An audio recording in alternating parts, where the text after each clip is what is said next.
Hey there, Brady here with your daily tennis lesson. So we're looking at handling pace this week at DTL.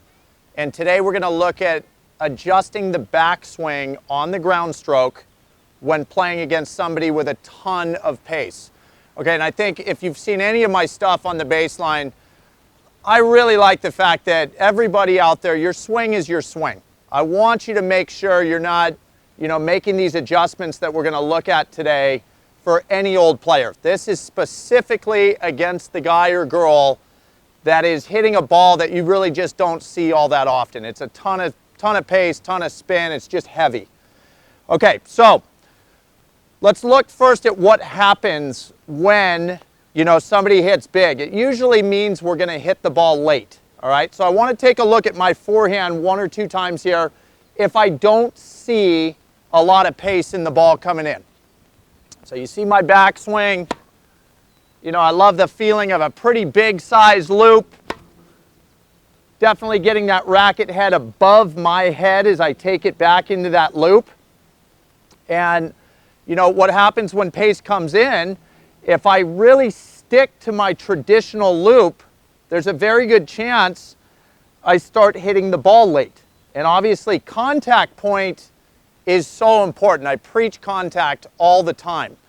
That prime contact point here for the forehand would be to have the racket meet the ball slightly in front of my inner foot, in this case my left foot. All right, so if I'm in an open stance forehand, if I could have my pick, I'd make contact in front of that lead foot. As contact gets farther and farther back, because this player is hitting with so much pace, a lot of times the reason is that I'm sticking to my full loop, pretty high loop, huge ball comes in, and now I can't get the racket to release to the contact point I want. I'm stuck back here. Okay, so how do we achieve that good contact point against a heavy, heavy ball? We adjust the backswing. And when I say adjust, the better fit for that term would be to minimize or to make that swing more compact on the takeaway. So I think if I walk you through this, the feeling I would want to have standing in this position against huge pace would be that in my loop, the top of the racket really doesn't get above my head. All right, once I have this move staying lower, more compact, I'm gaining time against this heavy ball to be able to get the racket back to a contact point that's hopefully a little bit in front of my body. All right, so we're going to see a few faster shots come in here. I'm making the adjustment of adjusting my backswing, making it more compact, and let's see how I do in terms of contact point. Yeah, so that obviously, a fast enough ball, I'm now putting a pretty good shot back in play against heavy pace.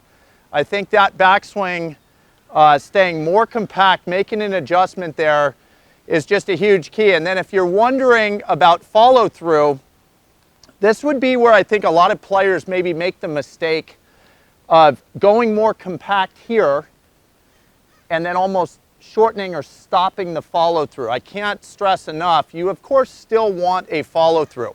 It most likely won't get as much release because of staying more compact in here, but letting it come to rest naturally out near that left shoulder somewhere is super important, because otherwise we're playing a more compact loop to play into a block. At that point it's a little bit pushy in my book. So let that follow through come to a nice natural resting position. It's not our biggest swing, but don't forget, in staying compact against pace with the backswing, so long as we finish, we are likely absorbing a lot of the speed of that ball, and you're going to surprise yourself with how much pace you return back to your opponent simply by getting that contact point out in front of your shoes. Okay? And that's all I got for you today. Hope that was super helpful. Please click like below this video. And if you have not subscribed to our channel yet, please do so. As well as check down below me in the description of this video. You'll find the link to 3 free courses Mark and I have put together. I think you'll find those really helpful as well. All right, so until next time, be well, We'll see you soon at Daily Tennis Lesson.